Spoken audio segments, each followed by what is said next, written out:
On my first day in my new home, my stepbrother looked me up and down and said, "You'll never be part of this family."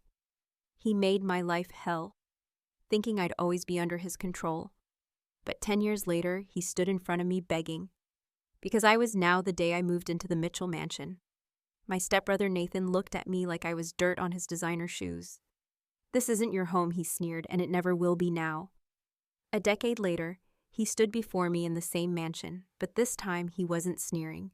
This time he was begging. But let me take you back to where it all began. The Mitchell name wasn't just a family legacy. It was an empire built on steel glass, and 3 generations of calculated business moves at its helm stood Ryan Mitchell, a man whose reputation for brilliance was matched only by his recent tragedy. The death of his wife Caroline in a car accident had left both the company and their son Nathan adrift. I remember the first time I set foot in Mitchell Enterprises. The marble lobby gleamed like freshly fallen snow, and the elevator whispered as it carried us to the executive floor. My mother, Haley, squeezed my hand reassuringly. She'd recently been promoted to marketing director, and at 46, her elegance and innovative strategies had caught more than just the board's attention. Ryan Mitchell saw in her what others missed, not just beauty, but a brilliant mind that could revolutionize his company. Their courtship was brief, but sincere love, it seemed, could bloom even in the sterile environment of corporate boardrooms. Nathan, however, saw our arrival differently. At 22, he was the presumed heir to Mitchell Enterprises' groom. Since birth, for a position he believed was his birthright, the day we moved in, I found him in his father's study, lounging in a leather chair that probably cost more than my entire college semester. "Let me make something crystal clear," he drawled, swirling aged scotch in a crystal tumbler. "This little Rager Rich's story, you and your mother are playing at it, ends the moment my father realizes his mistake. His blue eyes, so like his father's, held none of Ryan's warmth. You're 20, barely out of community college, and completely out of your depth." I'd stood there, my hands trembling, but my voice steady. "We not here to take anything from you, Nathan." His laugh was sharp enough to cut glass. "No, then why did your mother pursue a recently widowed billionaire wake-up little sister? Gold diggers come in all forms, even ones with MBA aspirations." The weeks that followed set the tone for our new family dynamic. Nathan orchestrated a subtle campaign of exclusion that would have made Mavelli proud. Board meetings mysteriously rescheduled to conflict with my classes. Important family events I learned about only after they passed. Whispers in the hallways that stopped the moment I appeared. Ryan remained blind to it all, too consumed by his new happiness and the demands of running a global corporation. My mother advised patience, reminding me that success was the best revenge, but watching Nathan PR and posture in his tailored suits, flaunting his Harvard Business School pedigree. Though he'd later drop out, tested every ounce of my restraint, the mansion itself became a battlefield of silent warfare. Every morning, Nathan made sure I overheard his calls to board members, dropping casual mentions of his future plans for the company. Every evening, he'd remind me of my place, the outsider, the pretender, the unwanted addition to his perfect world. But Nathan's greatest weakness was his own arrogance, while he focused on maintaining his image as the golden heir. He failed to notice what was happening right under his nose. I watched, learned, and most importantly, I documented everything, every slight, every underhanded comment, every questionable business decision he made when his father wasn't looking. The breaking point came during a charity gala hosted at the mansion. Nathan had been drinking heavily, his carefully maintained facade cracking under the influence of expensive scotch. As I discussed potential market expansions with a board member, he interrupted with a laugh that drew every eye in the room. "Isn't it precious?" he announced, loud enough to silence all other conversations, the little stepsister thinking she understands business. "Tell me, Olivia, did you learn about market dynamics before or after your mother seduced my father?" The silence that followed was deafening, but as I stood there feeling hundreds of eyes on me, something crystallized in my mind. Nathan's greatest mistake wasn't his cruelty. It was his underestimation. He saw me as a threat to his inheritance, but failed to recognize me as a threat to his empire. That night, standing in my room, overlooking the Boston skyline, I made myself a promise. Nathan Mitchell, who had everything handed to him since birth, would learn that true power isn't inherited, it's earned. His dismissal of me would become his greatest regret. A lesson written in the ink of corporate takeovers and boardroom coups. The game was just beginning, and Nathan had no idea. He was already 3 moves behind the morning after the charity gala whispers of Nathan's outburst rippled through Mitchell Enterprises like wildfire. My mother, Haley, found me in the mansions. Conservatory surrounded by the exotic flowers Caroline Mitchell had once cultivated. Her face carried concern, but her eyes held something else. Determination. What Nathan said last night, she began, her voice steady despite the pain. I knew she felt. It wasn't just about you. HEK, lashing out because he sees what Ryan sees in U.S. potential for change. She took my hands in hers, their warmth anchoring me. Your stepfather, asked me to be his wife last week. I wanted to tell you first, but after last night, the news shouldn't have surprised me. I'd seen the way Ryan looked at my mother during board meetings, how he valued her. Insight beyond just professional courtesy. Their romance had blossomed naturally, born from late-night strategy sessions and shared visions. For the company's future, Ryan saw in Haley what Nathan refused to acknowledge, a brilliant mind that had revolutionized Mitchell Enterprises' market approach. The wedding was a quiet affair, elegant but intimate. Nathan's absence spoke volumes, though he made sure the society pages carried his heartfelt quotes about welcoming new family. Ryan seemed to finally notice the tension pulling his son aside for what looked like a stern conversation during the reception, but I knew better than to hope for change. What no one expected was how seamlessly my mother stepped into her new role. Haley Mitchell proved to be more than just a CEO's wife. She became his trusted advisor, bringing fresh perspectives to century-old business practices. Under her influence, Mitchell Enterprises' marketing strategies evolved, capturing markets their competitors had written off as unprofitable. Your mother's brilliant, Ryan confided in me one evening as we watched her charm potential investors at a business dinner. She sees opportunities others miss, understands people in a way I never could. His eyes, usually sharp with business, acumen softened when they landed on her. I haven't felt this alive since Caroline. But with each of my mother's successes, Nathan's hostility grew more pronounced. He began undermining her initiatives in board meetings, questioning her expertise with thinly veiled contempt. Interesting strategy. He'd draw lounging in his chair like a bored prince, but perhaps someone with more traditional business experience should weigh in. Ryan's defense of Haley was immediate and unwavering. Your stepmother built her career from nothing, he reminded Nathan sharply. After one particularly tense meeting, she understands the modern market in ways our traditional approaches never could. The dynamics at home shifted too. What started as uncomfortable family dinners evolved into strategic planning sessions with Ryan and Haley, bouncing ideas off each other while Nathan stood in silence. I watched, learning more about business strategy from these conversations than any textbook could teach. My mother's influence extended beyond the boardroom. She began modernizing the Mitchell mansion, not erasing Caroline's touches, but enhancing them. The conservatory bloomed with new life, and the stuffy formal dining room transformed into a space that encouraged actual conversation. Even the staff seemed to breathe easier under her management. She's trying to erase Mom's memory, Nathan accused one day, cornering me in the library, and Father's too blind with infatuation to see it. His words carried the bitter taste of expense. I've Scotch, a habit that was becoming increasingly noticeable. But what Nathan failed to understand was that Haley wasn't trying to replace anyone. She was creating her own legacy. Her marriage to Ryan wasn't about power or money. It was about shared vision, mutual respect, and genuine love.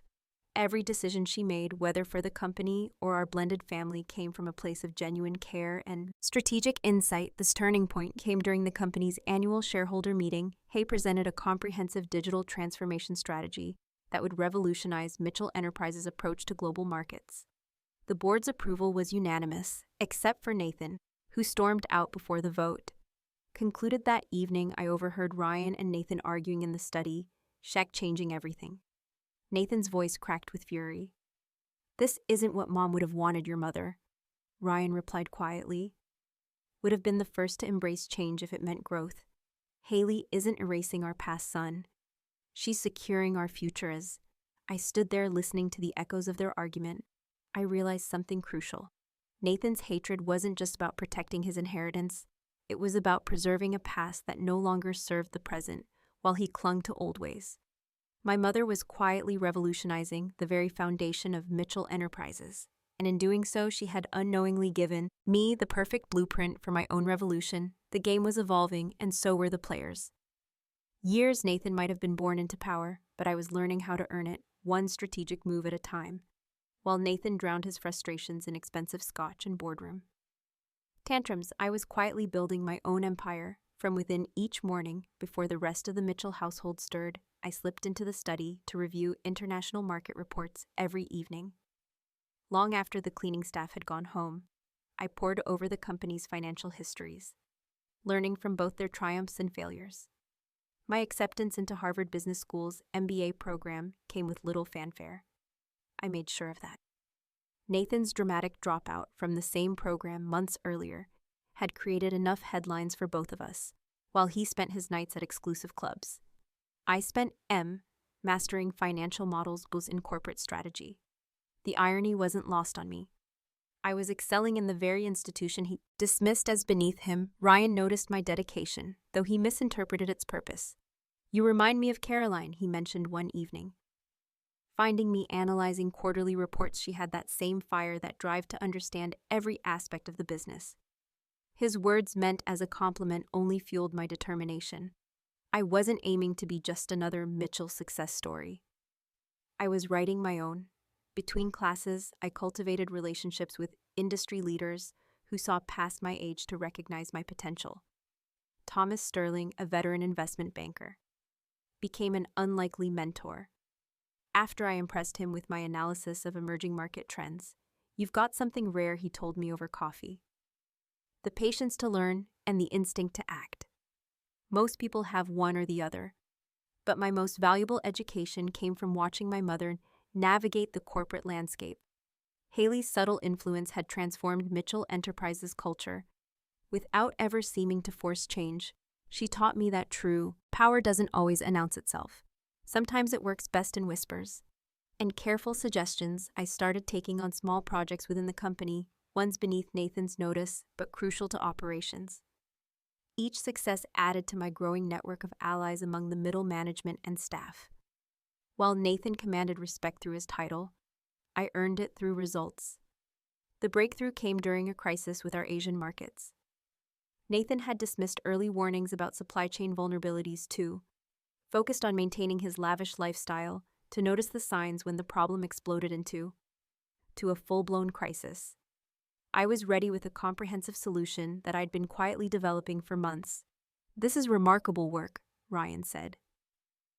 Reviewing my proposal during an emergency board meeting, Nathan sat across the table, his face flushed with a mixture of anger and something else, fear. For the first time, he was seeing me not as his unwanted stepsister, but as a genuine threat. My solution not only saved the company millions, but also opened new opportunities in previously untapped markets. The board members who had once dismissed me as Mitchell's stepdaughter now sought my opinion on strategic decisions. I was building my reputation, one calculated move at a time. Under the guise of professional development, I began attending exclusive industry events, making connections that would prove invaluable. Each handshake, each exchange business card, was another piece in my carefully constructed network, the same social circles that Nathan took for granted. I approached with strategic precision. The most satisfying moment came during the annual Tech Innovation Conference in Singapore. Nathan had been scheduled to present Mitchell Enterprises' digital transformation strategy, a presentation he'd barely prepared for hours before the event. He was found nursing a hangover in his hotel room. I stepped in, delivering a presentation that earned standing ovations and, more importantly, several lucrative partnerships. "You've been holding out on us, Olivia," a board member commented afterward. "Why haven't we seen more of this?" The question was directed at Ryan, who looked both proud and thoughtful. Nathan, watching from the back of the room, gripped his water glass so tightly I thought it might shatter that evening. I stood on my hotel balcony, watching Singapore's skyline glitter like a constellation of opportunities. My phone buzzed with congratulatory messages from industry leaders and potential investors. Each one represented another crack in Nathan's presumed birthright. But the true victory wasn't in the applause or the contracts. It was in the subtle shift of power I felt in the boardroom the next morning. Nathan's voice, once dominant in every meeting, was now just one among many. His opinions, previously taken as gospel, were being questioned, challenged, and often dismissed. I caught his reflection in the boardrooms, glass walls, the perfect air, watching his kingdom slowly slip through. His fingers he hadn't lost yet, but for the first time he could see the possibility of defeat. And in that moment, staring at his shaken reflection, I knew the game was about to enter its next phase. The hidden genius was hidden no longer, and Nathan's worst nightmare was just beginning to unfold. The morning after the Singapore conference, I launched the first phase of my master plan. Using the capital I'd quietly accumulated through strategic investments, I established Winter Innovations, a tech startup that would become the cornerstone of my empire. The name was a subtle nod to my past before I became a Mitchell. When my mother and I had nothing but our determination, the business world's reaction was immediate. Young Mitchell heiress ventures solo, the headlines proclaimed, though I was quick to correct them. I'm not a Mitchell heiress, I told Forbes in my first interview. I'm Olivia Winters, and I'm building something of my own. The message was clear. I wasn't writing on the Mattel name, I was creating my own legacy. My first acquisition was a small but innovative software company that Mitchell Enterprises had overlooked. Nathan had dismissed them as too small to matter. Another oversight born of his arrogance.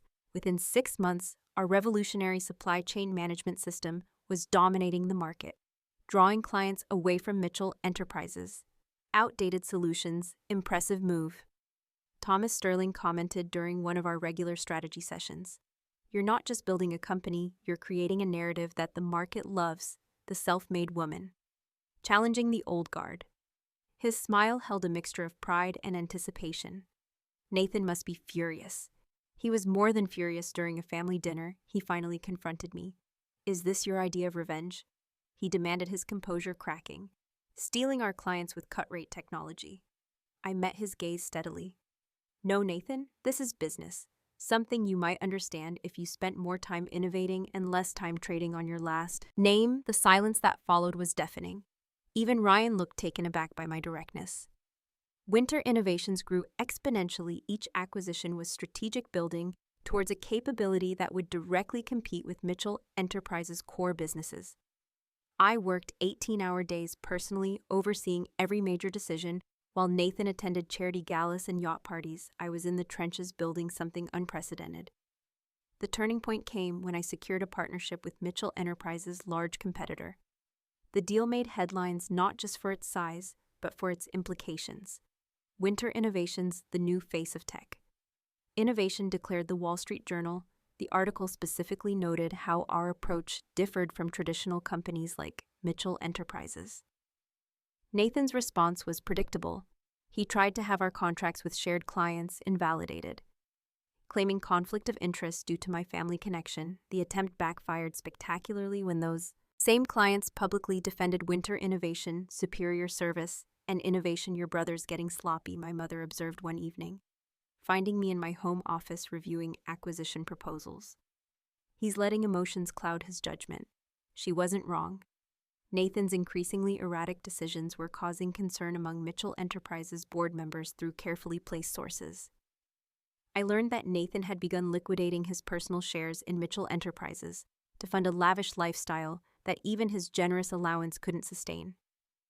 Each sale was an opportunity, and through a network of shell companies, I was quietly becoming one of Mitchell Enterprises' largest shareholders. The business world watched with fascination as Winter Innovations continued its meteoric rise.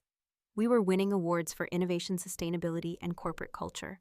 The contrast with Mitchell Enterprises' declining market share and traditional approach couldn't have been starker. Ryan ever. The astute businessman saw the right waiting on the wall during a private meeting in his study. He broached the subject I'd been waiting for. You've built something remarkable, Olivia, he said, swirling his scotch thoughtfully. Something that could secure Mitchell Enterprises' future. If we were to explore a merger, I kept my expression neutral, though inside my heart raced. That would be a significant change in leadership structure, I replied carefully. The board would need to be convinced it's in the company's best interest. His next words confirmed what suspected Nathan's position wasn't as secure as he believed. The board is already asking questions about succession planning. Your brother's recent decisions have raised concerns. As I left Ryan's study, that evening I caught sight of Nathan watching from the shadows of the hallway. The anger in his eyes told me he'd overheard everything, but for once there was something else there too. Fear the golden heir was finally realizing that his kingdom was built on sand and the tide was coming in. The next phase of my plan was ready to begin. And Nathan's worst nightmare was about to become reality. The phoenix wasn't just rising, it was preparing to reshape the entire landscape. The board meeting was scheduled for 9:00 a.m. On a crisp autumn morning, I arrived early, watching the sunrise paint Mitchell Tower in shades of gold fitting considering what was about to unfold. The boardroom, with its sweeping views of Boston's skyline, had been the stage for countless power plays over the years. Today would be its most dramatic yet. Nathan burst through the doors at 8:57, his usually immaculate appearance showing signs of strain, the dark circles under his eyes, and slightly ASU tie told the story of a sleepless night. His eyes narrowed when they met mine, but I merely smiled. The chess pieces were already in motion before we began. I addressed the board, rising from my seat. I believe there are some matters of ownership that need to be clarified with practice calm. I distributed folders containing documents that would shatter Nathan's world over the past 18 months winter. Innovations has acquired a controlling interest in Mitchell Enterprises through various subsidiaries. The silence that followed was absolute. Nathan's face drained of color as he frantically flipped through the papers. Each page revealed another piece of the puzzle: the shell companies, the quiet acquisitions, the strategic positioning that had been happening right under his nose. "This is impossible," he sputtered, but the numbers didn't lie through careful maneuvering and Nathan's own careless selling of shares. I now controlled 51% of Mitchell Enterprises, the empire he thought was his birthright had slipped through his fingers while he was busy maintaining his playboy image. Ryan sat at the head of the table, his expression unreadable as he reviewed the documentation. "Everything appears to be in order," he finally said, his voice carrying a mix of pride and resignation. "The acquisition is legally sound. This is a joke." Nathan stood his chair, scraping against the floor. "Father, you can't seriously be considering this check." "Not even a real Mitchell, no." I agreed, my voice steady. "I'm something better. I'm the CEO who's going to save this company from your mismanagement." Turning to the board, I presented my comprehensive restructuring plan. Mitchell Enterprises' market share has dropped %. Under current leadership, our traditional approaches are failing in a digital age merger with Winter. Innovations isn't just an option, it's a necessity. The presentation that followed was meticulous, highlighting the synergies between the companies and the clear path to market dominance. While Nathan had been hosting yacht parties, I'd been crafting a vision for the future that the board couldn't ignore. One by one, the board members voiced their support. Even those who had once dismissed me as the stepdaughter couldn't deny the logic of the merger. Nathan watched in horror as his allies abandoned, swayed by the undeniable potential of the combined enterprises. I moved to approve the merger and the appointment of Olivia Winters as CEO of the combined entity. Thomas Sterling announced, his voice carrying the weight of his decades of influence. The vote that followed was nearly unanimous. Nathan's last hope died when Ryan raised his hand in favor. "The business world isn't about birthright anymore," he said, looking directly at his son. "It's about innovation, vision, and the courage to embrace change. Olivia has proven she has." All three, as the reality of his situation sank in. Nathan's composure finally shattered. "This was your plan all along," he accused, pointing a trembling finger at me. "Everything befriending board members, expanding into our markets. Even that stupid supply chain solution, it was all about taking what's mine." "No, Nathan," I replied calmly. Standing to my full height, it was about earning what you took for granted. The difference between us isn't just strategy. It's understanding that power isn't a birthright, it's a responsibility. The meeting concluded with the formal announcement of my appointment as CEO, as board members filed out, offering congratulations. I caught my mother's eye across the room. Her subtle nod carried years of shared understanding. had both risen from nothing, fought against prejudice and dismissal, and emerged stronger. Nathan remained slumped in his chair, staring out at the city that had watched his fall from grace. "What happens to me now?" he asked, his voice barely a whisper. I placed a contract in front of him. "You have two choices. Accept a position under my leadership, learn the business properly this time, and earn your place, or walk away with your trust fund." Either way, the days of your unchecked authority are over. As I left the boardroom, my heels clicking against the marble floors that had once intimidated me, I allowed myself a moment of reflection. 10 years ago, I'd stood in the same building, bearing the weight of Nathan's content attempt. Now, I carried something far heavier, the responsibility of leading two merged empires into the future. The game was over, but the real work was just beginning. 3 weeks after the takeover, I sat in what was once Nathan's corner office, now transformed to reflect my vision. Gone were the UI gold fixtures and pretentious oil paintings, replaced by sleek modern designs and wall-to-wall digital displays, showing real-time company metrics. The view of Boston's skyline remained the same, but everything else had changed. Nathan had chosen to stay. Though not out of loyalty or desire for redemption, his trust fund, I discovered, was nearly depleted through years of extravagant spending. He needed the job, and we both knew it now. He sat across from me, reviewing the quarterly reports. I'd assigned him a task he'd previously delegated to junior analysts.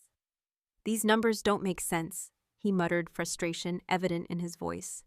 "How did we lose market share in the Asian sector when the projections were so strong?" "Perhaps if you'd attended the strategy meetings instead of sending representatives, you'd understand," I replied, not bothering to look up from my tablet. The market changed, we adapted. That's why Winter Innovations succeeded. Where Mitchell Enterprises failed, the daily humiliation of reporting to his former stepsister was clearly taking its toll. Nathan's designer suits had been replaced by more modest attire, his arrogant swagger reduced to a hesitant shuffle. Every morning he had to walk past the office that was once his birthright, now bearing my name in elegant silver letters during board meetings. I made sure Nathan presented his own analysis rather than relying on his team. Each stumble, each moment of uncertainty reinforced what the board already knew. They'd made the right choice in supporting the merger.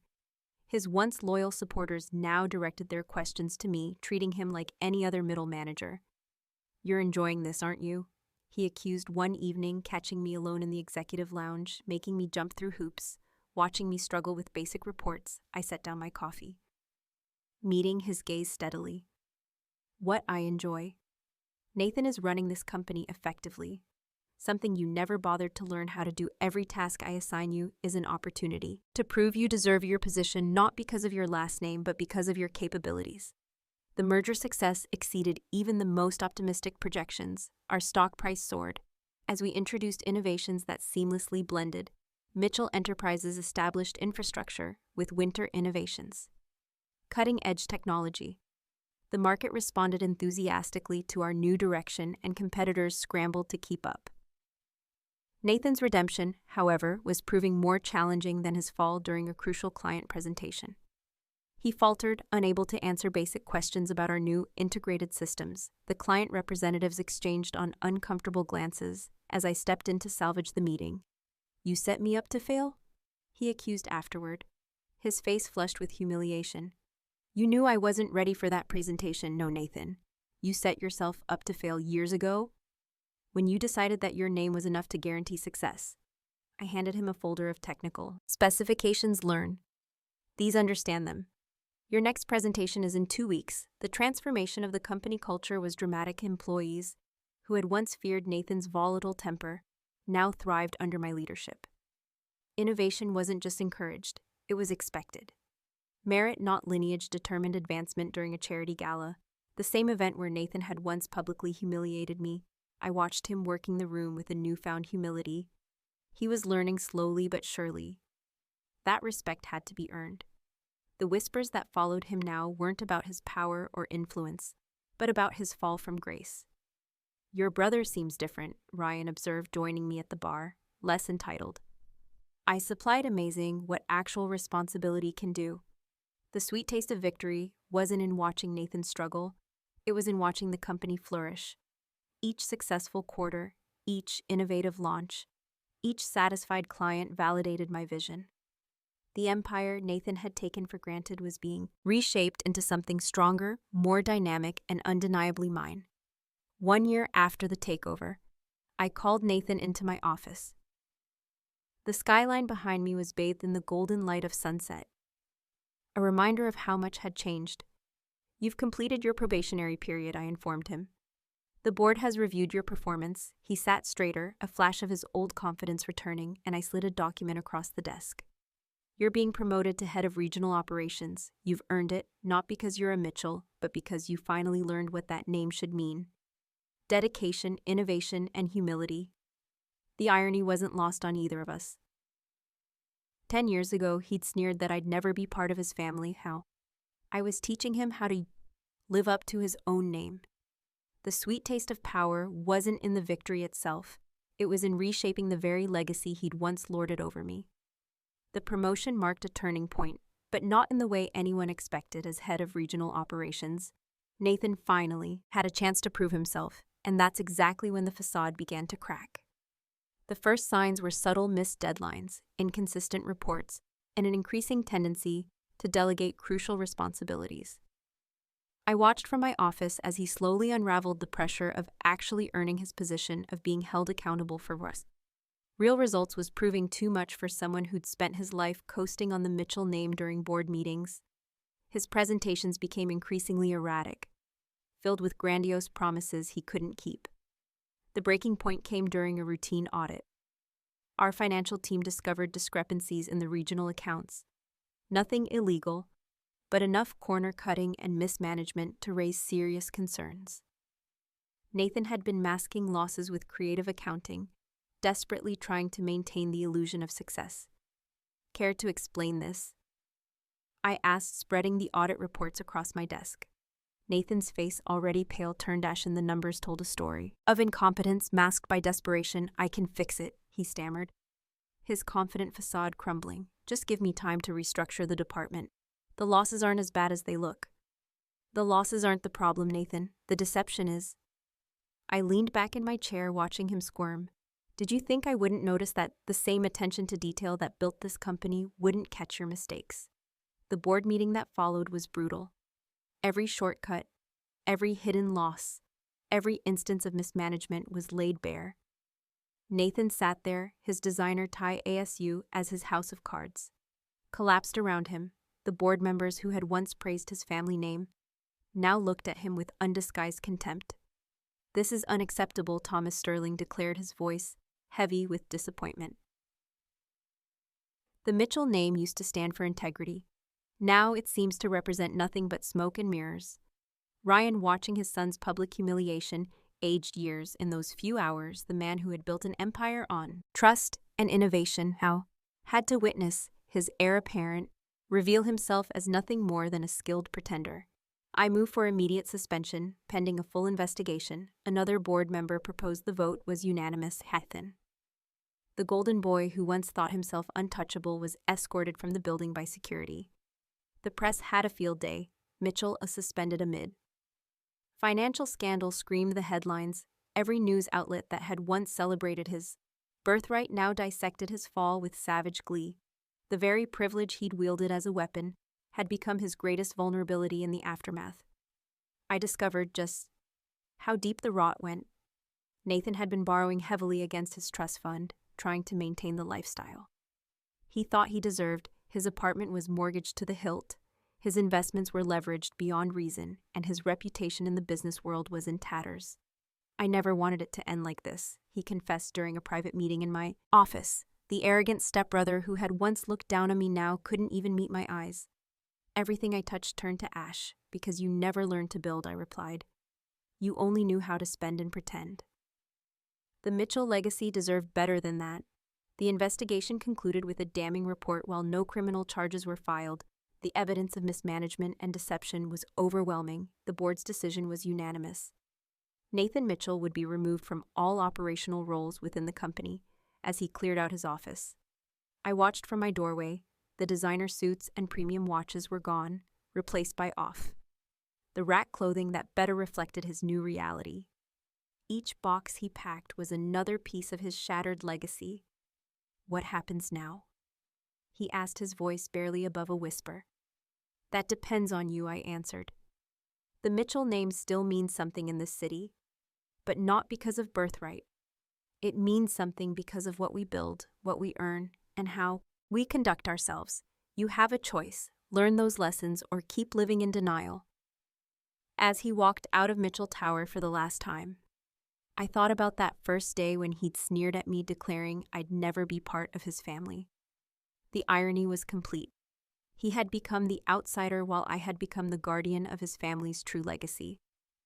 The house of cards had fallen, but from its ruins, something stronger would rise, something built on merit, not inheritance, something worthy of the Mitchell name. The Mitchell mansion felt different the Sunday after Nathan's departure. The usual family dinner, a tradition my mother had stubbornly maintained through all our years of tension, held an air of funeral solemnity. Ryan sat at the head of the table, aging decades and days, pushing food around his plate without eating. He's staying at the lake house, my mother broke the silence, her voice gentle but firm. I've made sure the staff there will keep an eye on him even now. Haley's practical nature showed through, always finding solutions, always managing crises. Ryan looked up, his eyes hollow. I failed him, didn't I? Somewhere between building this empire and trying to preserve Caroline's memory. I missed the signs. My son became exactly what I never wanted. Entitled, reckless, empty. The weight of his words hung heavy in the air. I felt an unexpected pang of sympathy. For all my calculated moves, for all my justified revenge, I hadn't fully considered how this would affect the man who had welcomed us into his life, who had treated me with more fatherly care than Nathan had ever shown. Brotherly love, you didn't fail him. My mother reached for Ryan's hand. Nathan made his own choices. We all tried to help him understand what real responsibility means. The following weeks brought changes to our family. Dynamic that none of us had anticipated. Ryan threw himself into philanthropic work, perhaps seeking redemption through giving back to the community. My mother balanced her time between supporting her husband and maintaining stability in the company's marketing division, and I discovered that victory carried its own kind of loneliness. The media circus intensified, digging into every aspect of our family history. Old photos surfaced, Nathan and his mother, Caroline, at charity events, school graduations, family vacations. Each image seemed designed to paint me as the villain who had destroyed an American dynasty. The fact that I had earned my position through merit, rather than manipulation, was conveniently overlooked. One evening, I found Ryan in his study, surrounded by old family albums. Caroline would have liked you, he said. Without looking up, she believed in earning success, not inheriting it. That's what I forgot to teach our son. I never meant to destroy your family, I admitted, surprising myself with the truth in those words. He finally met my eyes. You didn't destroy it, Olivia. You showed us what it should have been all along. Nathan's fall is not your burden to bear. The conversation with my mother came later that week over late-night coffee in the kitchen. Are you happy? She asked simply. Not successful. I know you're that, but happy. The question caught me off guard in all my careful planning and all my strategic moves. I had never stopped to consider happiness. I'm satisfied, I answered carefully. That's not the same thing, she smiled sadly. Power can be lonely, sweetheart. Make sure your victory doesn't become your prison. The truth of her words hit home during the annual Mitchell Foundation Gala. I stood at the podium delivering a speech about the company's new direction and caught sight of Nathan's empty seat. The victory felt hollow, somehow incomplete. The revenge I pursued for so long had left a void that success couldn't quite fill. Ryan's health began to suffer under the strain. Though he never said it directly, watching his son's public downfall had taken a toll. The man who had once commanded boardrooms with his presence now seemed diminished, weighted down by regret and what he needs his son, my mother said one evening, finding me working late in my home office. Not the entitled boy who thought the world owed him everything, but the man he could become if he's willing to learn. Her words stirred something unexpected in me. The satisfaction of watching Nathan's fall had begun to fade, replaced by a different kind of ambition. Perhaps true. Victory wasn't in destruction, but in transformation, not just of the company, but of the family that, despite everything I had become part of, I found myself driving to the lake house. The next morning, the guards looked surprised to see me, but let me through without question. Nathan sat on the deck, staring out at the water, a shadow of his former self. The designer clothes were gone, replaced by casual, where that seemed to better suit him somehow. As I walked toward him, I realized that the price of power wasn't just measured in stock price and board votes. It was measured in the weight of responsibilities, in the understanding that true leadership sometimes meant finding strength in forgiveness. The conversation we were about to have would change everything again, but this time, perhaps, for the better.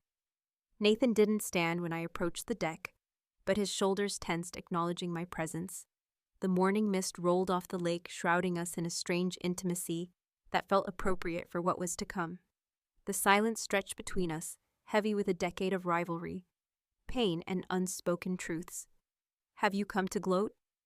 His voice was hoarse, lacking its usual polished edge to see how far the mighty have fallen. I took a seat beside him, watching the ripples on the water. "No, I came because it's time we had an honest conversation. Something we should have done 10 years ago when you first decided I was your enemy." He laughed, a hollow sound that held no humor. "Honest, you systematically dismantled everything I had. Everything I was supposed to be.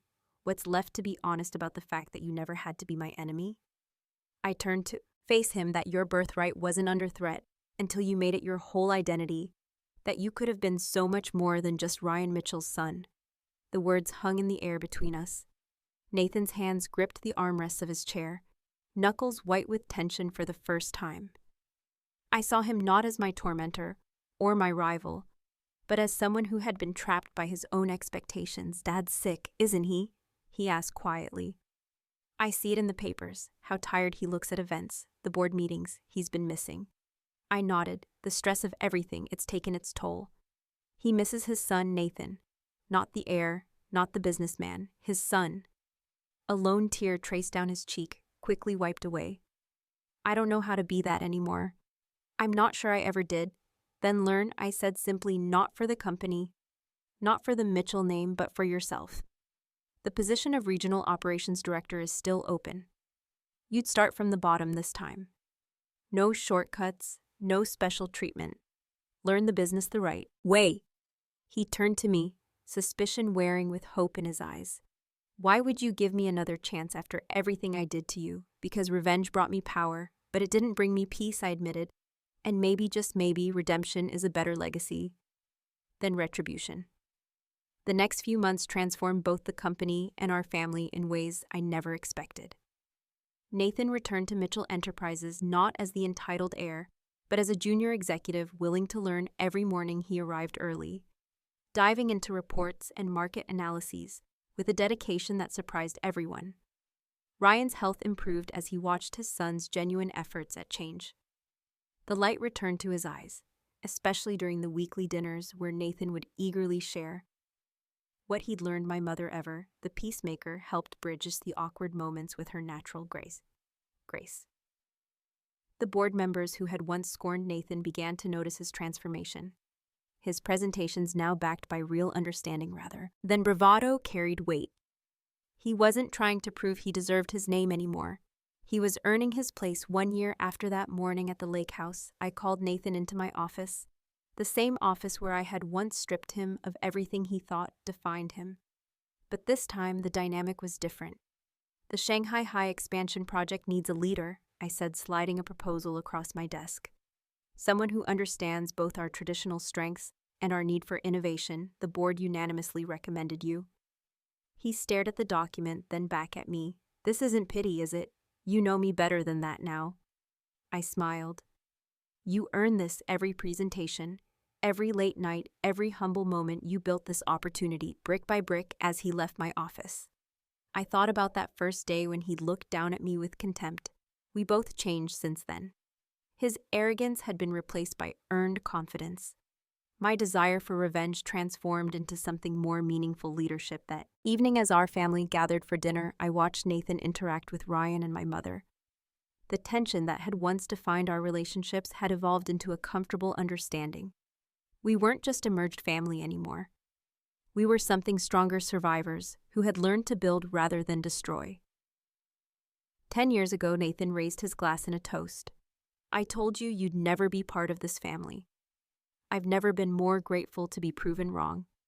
The empire we now shared wasn't built on birthright or revenge. It was founded on something far more powerful: the ability to grow, to learn, and to forgive.